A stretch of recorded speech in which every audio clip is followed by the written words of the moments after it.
Hi, fiber friends. Today is July 5th, 2025. Welcome to my channel where I talk knitting, dyeing, and whatever else suits my fancy. Whether you skip around, watch every single minute of me in real time, or watch me on a faster speed, thank you. Every view counts. And before I forget, would you please go down below and hit that like button? Thank you very much. I appreciate it. My name is Lynn. I am the dyer behind ChickenLadyFiberArts, and I am so happy that you were able to join me today. It's already July. How can that be? I think that I last vlogcasted on June 9th. So it's almost a whole month. Yikes. I've put out a few Fluky Friday videos. I don't know if y'all are watching those. That's where I just have my random generator, choose some colors, and you watch me dye those colors onto some skeins. I've been having a lot of fun with this, and most of those dye jobs are listed in the last chance section of my website at ChickenLadyFiberArts.com. The videos are less than 5 minutes, so it won't take very much time, and I usually speed up some parts of the video for you. Oh, what am I wearing, you ask? I am burning up in this already because it is 1,000 degrees outside. But this is the Empower People Cowl by Casapinka. This is a free pattern written in July 2020. And it was a craftivism project aimed at uniting crafters to spark conversation, engagement, and action. Now, if you've been watching me for some time, you already know that I embrace family and community by knitting for those who have little to no voice. This pattern takes one skein of DK, is a breeze to knit, and 100% will knit it again. However, I'm going to take it off right now because I'm a little warm. Thank you to Casapinka for a well-written pattern. I made it in my Migrating Monarch colorway, and I knit this for the Make Orange Great Again Make-Along that's being hosted by Blocked Magazine. So what you do is you cast on, knit, knit, knit, knit, knit, knit, knit, knit, knit, knit, all the way to the end, and then I just Kitchenered the two parts together. So to make a little bit of a cowl. Love it. Thank you, Casapinka. Okay, this past month, I was the recipient of 2 shawls knit by Travel Lori. I met Lori this past January at the Knitty McPurley retreat. What a delightful soul. She used my Grease Advent for this shawl, and look at those beautiful stitches. For this scarf, she used my Sparkle Sparkle Troll colorway. I've seemed to not finish anything this past month for myself. I dyed, knit, and kit up several hat kits for the Knitting the National Parks book. This is Mesa Verde, Colorado, Badlands, South Dakota, and I'm currently working on the Voyager's hat for Minnesota. This last hat is a pattern that I wrote, which is available on my website for $5 and is of Independence Rock in the Colorado National Monument. I do have kits available, yet they can only be purchased at Craft Addict Junction, which is here in Western Colorado. One of the things I'm working on right now is a test knit for Liz Clothier. And I don't know how much I'm supposed to show you of the pattern, so I'm just going to show you my yarn.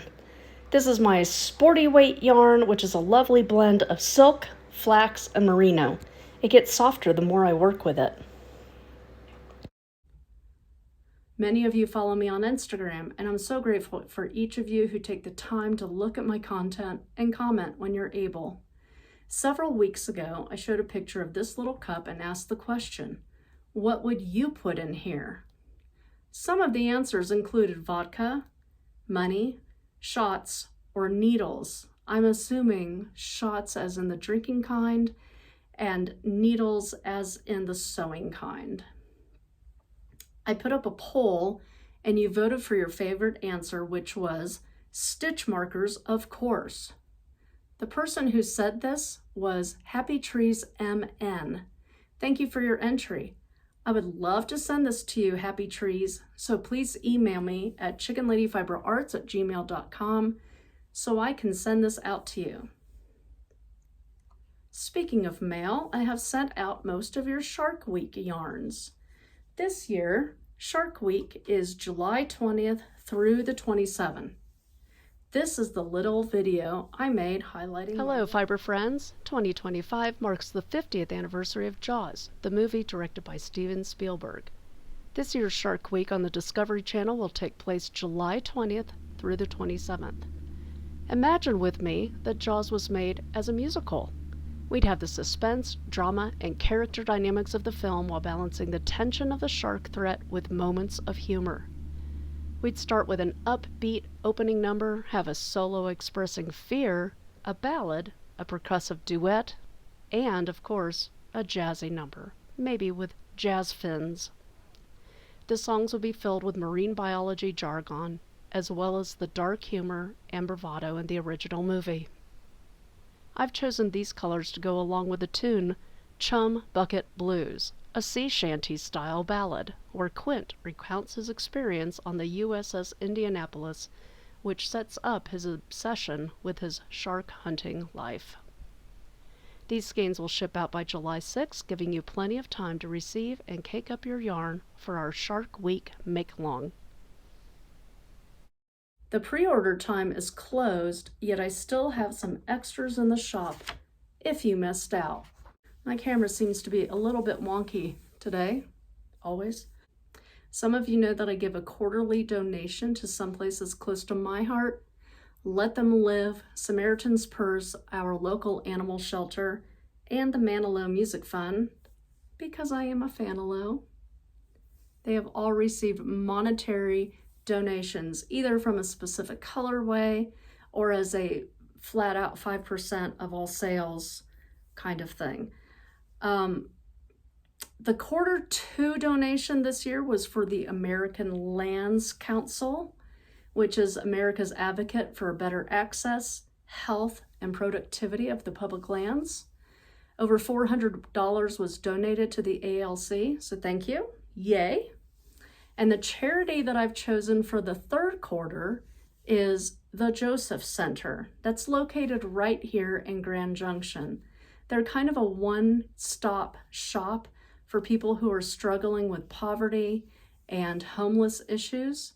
It offers a day center that provides meals, hairdressers, computers, phones, and laundry services for folks who just need a little bit of help. It does have a parent advocacy group because we have a lot of kids who don't have a bed to sleep in here in Mesa County. It also provides employment assistance, housing assistance, transportation, guardianship programs, and budget counseling. My crafty gals, I have a group that meets every month, as some of you know. We have donated hats and blankets in the past, and we hope that a monetary donation can help as well. The director and the creator of the Joseph Center, Mona Highline, was named Next Star's Remarkable Woman of the Year in 2023. I wanted to take a few minutes to chat with you all about something. When you get your fiber or your yarn in the mail, what do you do with it? Do you bring it in immediately and put it away? Recently, I was made aware of bugs being in an online retailer's yarn store. And I guess a few shipments went out and there were bugs in the yarn. How do you deal with that? I know some of you put your yarn in plastic zipper closed bags and you let them sit in there so that if there's any bugs in there, they remain contained in the bag. Some of you put your yarn outside and let it kind of bake in the sun. Of course, it's great for climates like mine, which is very warm. Others put it in the freezer. What do you do? I'm just curious of how many other ideas are out there. I do have a friend who is highly, highly allergic to lavender. So when the yarn comes into her house, she immediately puts it in the freezer.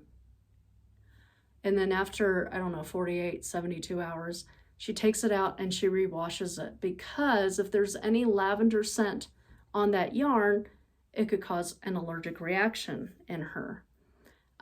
Anyhow, just drop a comment below, let me know.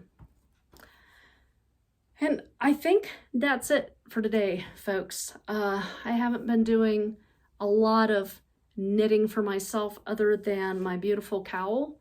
I've been doing a lot of cross stitching, which is wonderful, and a lot of knitting as store samples for Craft Addict Junction. I am off to spend some time with the family now. I'll be out of town for the last part of July, so if you have any orders that need to be processed, please get them into me by July 13th. It takes me about a week. I give myself 2 weeks, but it takes about a week of turnaround time if I need to dye the yarn. Just keep that in mind when you order. And thanks, as always, for watching, and may God continue to bless you. Bye-bye.